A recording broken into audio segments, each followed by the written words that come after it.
네, 오늘 장에서 주목해볼 만한 핫한 이슈들만 쏙쏙 모아서 전해드리는 시간 이유진 아나운서의 이슈 코너입니다. 네, 아나운서 자리했습니다. 어서 오세요. 네, 안녕하세요. 안녕하세요. 네, 오늘도 핵심 이슈만 쏙쏙 뽑아 찾아왔습니다. 채널 고정해주세요. 네, 좋습니다. 오늘도 활기차게 저희가 문을 열어봤는데 이슈 한번 전해주시도록 하죠. 네, 미국 연방준비제도 이사회가 오늘 베이지북을 공개합니다. 베이지북은 매년 8회 FOMC 2주 전에 공개되는데요. 이번 베이지북에서 주목할 점은 미국 경제 회복세가 뚜렷하게 나타날 경우에 6월 15일에서 16일에 예정된 FOMC에서 테이퍼링을 논의할 가능성이 있다는 건데요. 양적 완화의 규모를 줄이게 되면 우리 국내 증시에는 또 외국인 투자자가 빠져나가게 되고 시장은 조정받는 모습을 보일 수 있기 때문에 꼭 체크해 보셔야 될 부분입니다. 그래서 오늘 첫 번째 이슈로 또 간략하게 준비해봤습니다.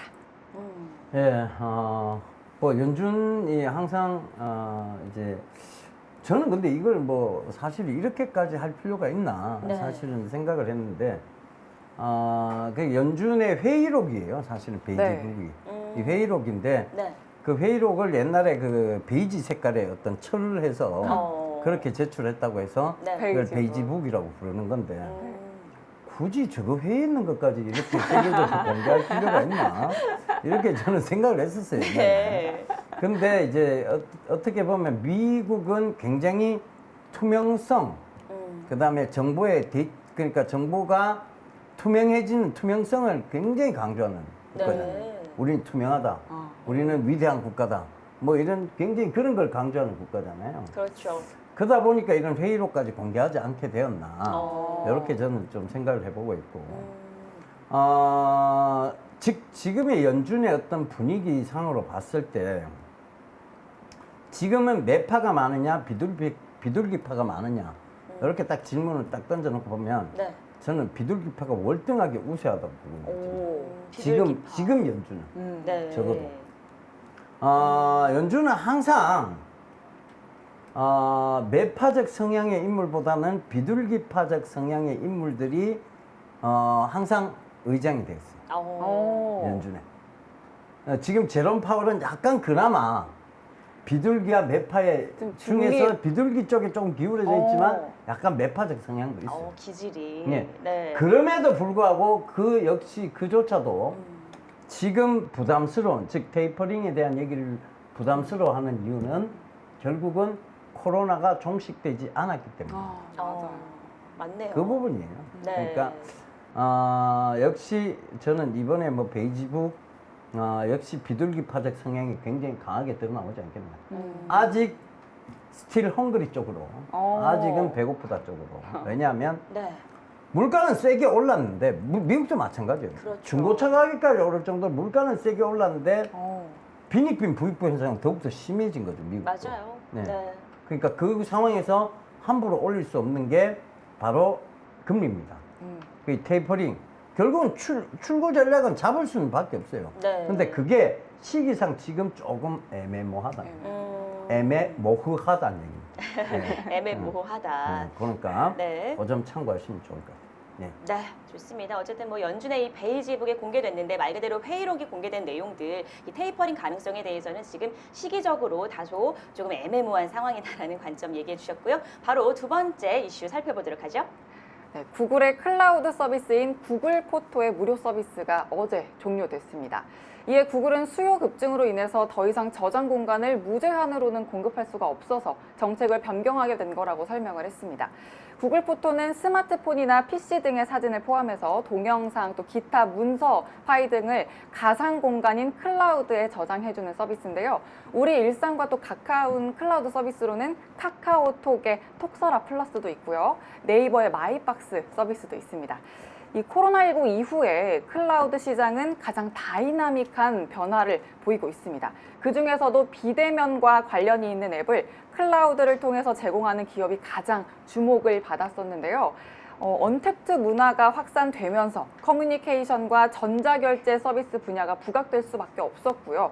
또 그 뒤를 이어서 가상화와 보안 부문이 또 주목을 받으면서 줌비디오, 도큐사인, 크라우드 스트라이크와 같은 해당 분야 기업들의 주가도 상승 모멘텀을 얻었습니다.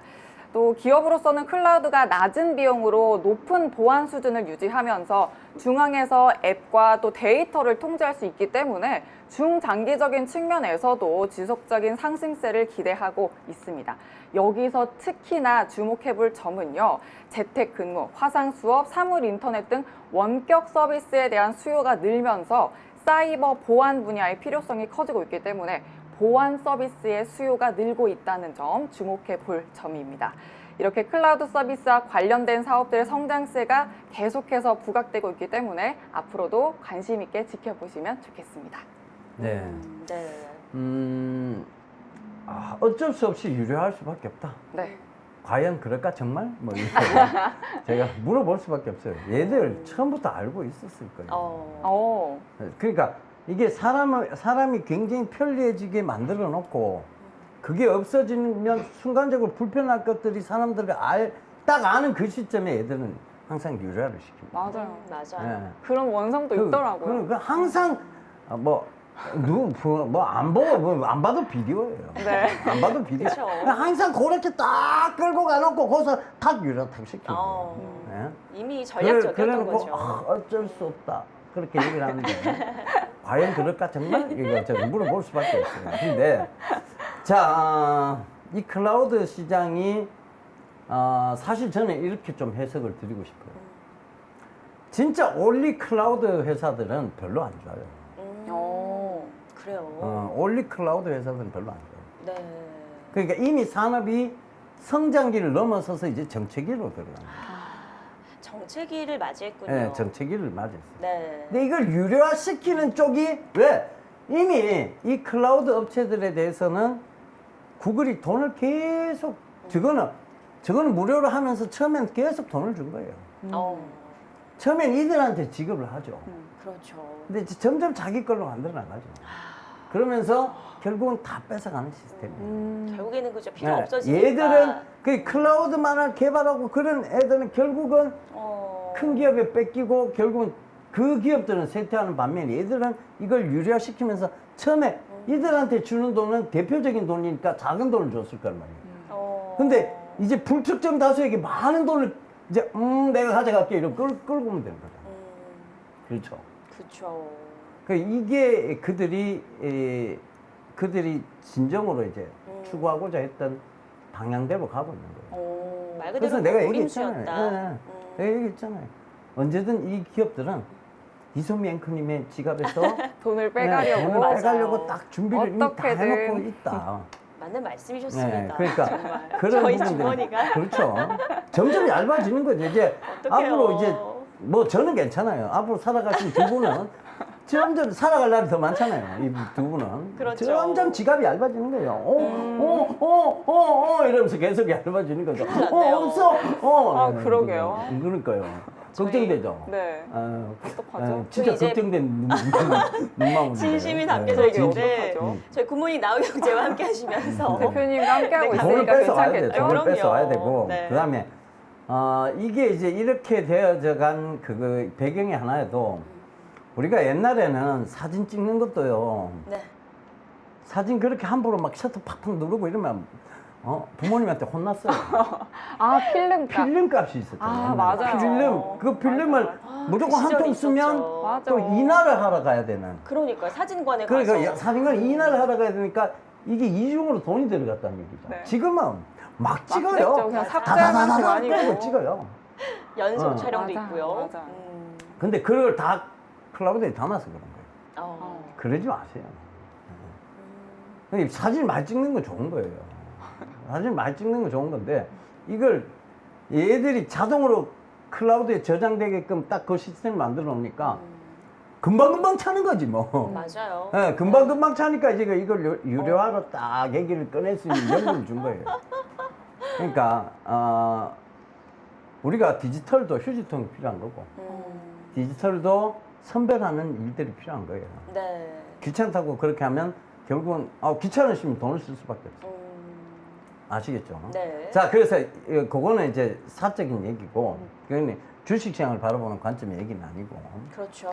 이런 회사들이 있어요. 뭐 더 좋은 비전이라든가 이런 이제 클라우드 회사들. 네. 여기는 실제로 주가가 앞으로 좋아지긴 힘듭니다. 예, 저는 클라우드 업체가 주가가 여기서는 정책이라고 봐요. 박스권이 나올 확률이 높고. 네. 클라우드. 자, 그러면 이 클라우드를 이용하는 업체들이 있어요. 네. 플랫폼 회사들. 네. 카카오, 네이버, 그죠? 구글, 뭐 이런, 그렇죠. 이런 회사들은 좋아질 수밖에 없어요. 네. 애플. 아마존, 애플도 아마존도 그렇죠. 있죠. 아마존도 그렇고. 이런 회사들은 이제 전부 이거 유래시킬 거거든. 네. 자, 이렇게 생각해 보세요. 내가 이 클라우드 회사에 한 달에 돈을 한 100만 원 주고 쓰고 있었어요. 예를 들면. 네. 도전 비전에다가 우리 법인에 이 클라우드 서비스 100만 원 주고 쓰고 있었어요. 그죠? 근데 여기 도전 비전보다 이 네이버나 이런 데 훨씬 싸요. 용량도 크고. 그걸 도전 비전에 안 하고 딴 데 네이버 쪽에 했어요. 그 네이버는 또 도전 비전에다가 돈을 줄 거 아니에요. 그죠? 네. 100만 원씩 이렇게 그러니까 대표적으로 해도 그만큼 이 사람들 들어가는 만큼 다 주지는 않을 거 아니에요. 근데 이게 이제 점점 자기거화 됐어요. 그럼 네이버는 어떻게 할까요? 이 불특정 다수한테 다 클라우드 돈을 뜯어내면 네이버는 훨씬 좋아지는 거죠. 그렇죠. 그죠? 100만 원을 수천 명, 수만 명한테 받는다는 거예요. 오. 그러니까 그렇게 되면 결국은 플랫폼 회사의 승리예요. 카카오, 네이버 승리. 네. 그럴 수밖에 없어요. 그렇죠. 그러니까요. 예, 그리고 카카오와 네이버, 카카오톡 갑질이 어느 정도냐면 네. 어떤 정보 공개 요구에도 카카오는 거부합니다. 거부. 우리가 해줄 이유 없어. 이걸로 갑니다. 왜 그럴까요? 왜 그럴까요? 왜 그럴까요? 뭔가 엄청난 자신감인 이미 건데. 그러게요. 네. 카카오 같은 경우에 이미 장악을 쓰지 해서- 마라 해도 다 안 맞아요. 쓰겠어요. 이미 선정하고 이미 있으니까. 이미 치고 들어온 거예요. 아. 그러니까 그런다. 그쪽이 좋아질 수밖에 없어요. 이해되시죠? 그죠? 자, 이렇게 해석을 하시면 됩니다. 네. 그러니까 진짜 클라우드 회사들은 사실은 이제 산업의 정책이 왔다고 봐야 돼요. 이걸 이용하는 회사들이, 즉 플랫폼 회사들은 훨씬 좋아질 거라고 봐야 됩니다. 네. 예, 그러니까 도전 비주얼은 주가가 빠졌을 수도 네이버와 카카오는 주가가 계속 유지되면서 네. 우상향 구조를 만들어 나가고 있다. 그렇게 보시면 딱 그게 해답이 되는 거예요. 아시겠죠? 네. 네, 좋습니다. 이 탈구글을 모색하는 이 구글의 유료화, 이와 관련해서 저희가 좀 집중해서 봐야 될 부분들은 지금 클라우드 업체는 사실은 지금 정책이다. 그렇기 네. 때문에 관련주들은 조정받을 수밖에 없을 것이다. 주가 전망은 사실 긍정적으로 보기에는 어렵다라는 말씀 전해주셨고요. 이와 아울러서는 플랫폼 회사는 상당히 활황이다라는 점을 봤을 때 카카오와 네이버는 계속해서 긍정적이다라는 점도 감안을 하시면 좋을 것 같습니다. 다음은 저희 세 번째 이슈 살펴보도록 하죠. 네, SK그룹과 카카오가 주도하던 IPO 시장이 하반기에는 본격적으로 확대됩니다. 그동안 IPO 시장에서 잠잠했던 현대, 롯데, 한화그룹이 적극적으로 나서기 때문인데요. 국내 주요 대기업 계열사들이 속속 등장하는 만큼 경쟁 또한 가열될 걸로 보입니다. 워낙 쟁쟁한 기업들이 많아서요. 제가 한 화면에 정리를 좀 해봤습니다. 보고 참고해 보시면 될 것 같고요. IPO 예정 기업의 행복, 남은 기간의 관전 포인트는 몸값 키우기가 아닐까 싶은데요. 상장 시에 공모가를 높게 받아야만 회사가 조달할 수 있는 자금도 커지기 때문입니다. 현재 기업 가치가 가장 클 걸로 예상되는 기업은 LG에너지 솔루션입니다. 이 LG에너지 솔루션 기업 가치는요, 100조 원 이상으로도 측정될 수 있다고 평가되고 있습니다. 또 건설업계 거물인 현대 엔지니어링과 SK 에코플랜트는 기업 가치 10조 원을 염두에 두고 있습니다. 현대 엔지니어링의 기업 가치는 장외 시장가 기준 9조 3천억 원으로 일각에서는 상장 전에 또 부풀려질 경우를 감안해서 기업 가치를 6조에서 8조 원으로 낮추기도 하는 반면에 최대 10조 원까지 가능하겠다는 전망 내놓고 있고요. SK 에코플랜트는 지난해 1조 원 상당의 환경시설관리 인수를 마치고 2023년까지 탄소 중립을 위한 신재생 에너지 공급에 3조 원을 투입할 계획입니다.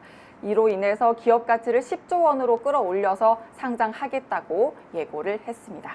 하지만 또 모든 공모주가 흥행을 하는 건 아니죠. 지난 SKI 테크놀로지의 경우만 봐도 이른바 또 따상에 실패한 후에 학습 효과에 따른 영향으로 공모주 시장이 다소 위축된 분위기라고도 볼 수 있습니다. 이 대여와 준척급 기업들의 상장이 예고된 6월의 IPO 시장, 결국 긍정적인 영향과 또 부정적인 영향이 같이 있는 양날의 검이 아닌가 싶습니다. IPO, 이거 뭐, 누구나 꿈꾸는 거죠. 네. 사실은 상장. 그렇죠. 상장을 왜 하느냐에 대한 부분은 좀 먼저 따져보자고요. 상장 왜 할까요? 상장 왜 한다고 생각해요? 아니, 상장 안 하면, 자, 내가, 법인이에요. 근데 내가 최대 주주고, 내가 100% 주식도 100% 내가 가지고 있어요. 네. 이 회사 영업이익이 나면 100% 다 내 거예요. 그죠? 네. 그렇죠. 그러면 너 혼자 먹는 거예요. 주주들하고 나눠 먹을 이유가 없어요. 그죠? 네. 두 번째, 이게 뭐 기업의 자산 가치로 보면, 이게 약간 편법에 대한 얘기. 기업의 자산 가치가 약 한 100억 가까이가 돼요. 뭐 부동산, 동산 다 합쳐서. 근데 주식으로 보면 100% 내가 이거 주식을 나눈 게 없으니까 100% 내가 최대 주주인데, 뭐 기업이 이익을 낼 때마다 당연히 법인세 내는 거 당연한 거고. 그 기업이 이제 이익을 많이 내서 이제 뭐 재산이 커졌어요. 근데 여전히 주식은 5,000원짜리 만주가 다예요. 그럼 뭐 5천만 원이죠, 그죠? 그렇죠. 5천원짜리 만주면. 그리고 상장된 바도 없어요. 이걸 가치 평가할 수도 없어요. 그리고 어찌됐든 이 상황에서 내 아들한테 이 법인회사를 물려줄 때는 이 법인의 가치를 물려주는 게 아니거든요. 주식을 물려주는 거잖아요. 네. 그렇잖아요. 그렇죠. 그럼 주식에 대한 증여세는 뭐죠? 이 회사의 값어치가 100억이 됐든 200억이 됐든 50억이 됐든 이 회사의 가치에 대한 증여세를 묻는 게 아니고 그 5천만 원에 대한 증여세를 묻는 거예요. 그런데 왜 하냐? 왜 하냐? 그러니까 왜 그게 할까요? 좀 이렇게 지금- 혼자 다 먹을 수 있는데 증여세도 많이 내도 되는데 왜 할까요? 개인적인 부분 아닌가요? 그건 이제 개인적인 부분이고 기업의 그러니까 이 회사만 아니 그러니까 삼성도 상장을 안 했으면 그렇죠. 독식을 할 수 있는 그렇죠. 거지만. 11조 원의 어떤 네. 그 지금 증여세를 안 물어도 되잖아요. 상장을 하게 되면 그만큼 또 회사가 부각받고 투자도 많이 받을 수 있으니까 그렇죠. 회사를 살리기 위한 거 잘 아닐까요? 보셨네. 회사를 살리기 위한 것보다는 자금을 원활히 확보하기 위해서. 네. 사업 자금 조달에 대한 그러니까 부분들. 자, 예를 들어 내가 이걸 가지고 빨리 회사의 외형을 키우고 싶은데 네. 내 돈 자금으로는 그리고 부족하니까. 이익에 나오는 걸로 봐서는 이런 회사를 빨리 키우기가 힘든 거예요. 네. 삼성이 삼성 바이오로직스 만들 때도 결국 그걸 빨리 키우려고 하면 수많은 사람들이 투자금들이 들어와야 되죠. 그렇죠. 그 상장이 안 돼 있는데 누가 알겠냐고요. 맞아요. 그냥 상장이 돼 있으니 아는 거고 그 기대감으로 돈들이 몰리는 거예요. 어. 자, 이거는 굉장히 긍정적인 부분이에요. 어찌됐든 상장이 돼서 거기에 대한 기대감으로 자금을 원활히 확보할 수 있다. 이건 굉장히 긍정적이에요. 네. 자, 오케이. 긍정적이에요. 그런데 자, 부정적인 측면을 한번 보자고요. 돈은 뭐 돈이 리미트면 얼마나 좋겠습니까? 그죠? 무한대로 갈 수 있으면 얼마나 그렇죠. 좋겠어요. 스티키 쓰듯이. 인테그랄 이래가 쫙 무한대로 갈 수 있으면 얼마나 좋겠어요. 그죠? 그럼요. 그러니까 언리미트로 가면 정말 좋은 상황이에요. 그런데 돈은 항상 한계가 있죠. 부족하죠. 네. 한계가 네. 있죠. 네. 근데 이게 갑자기 뭐 100조짜리 들어오고 20조짜리 들어오고 뭐 쭉쭉 다 들어온다고 치워보자고요. 그러면 이 돈들이 어디로 빠져나? 이 돈들이 새로운 돈들이 확 들어올까요? 아니에요. 맹여 안에서 놀던 돈들이 일부가 빠져나가는 거예요. 그러면 다른 주식이 안 좋아져요. 어. 이게 부정적인 측면이에요. 그러니까 IPO가 된다는 게 마냥 좋을 일은 아니에요. 그렇네요. 투자자분들 입장에서. 네. 왜? 어찌됐든 IPO 시장이 뜨거워지니까 꼭 그때쯤 되면 주식시장이 빠져요. 오. 그렇잖아요. 왜 빠졌을까요? 돈 빼갖고 일단은 그 IPO 그 증거금액 넣어야 되니까. 네. 맞아요. 그러니까 그 부분을 돈은 한정적이에요. 막 한국은행에서 찍어낸 대로 주식, 한국은행 찍어낸 대로 주식 이렇게 들어올 수가 그게 없어요. 아니니까. 예. 그렇죠.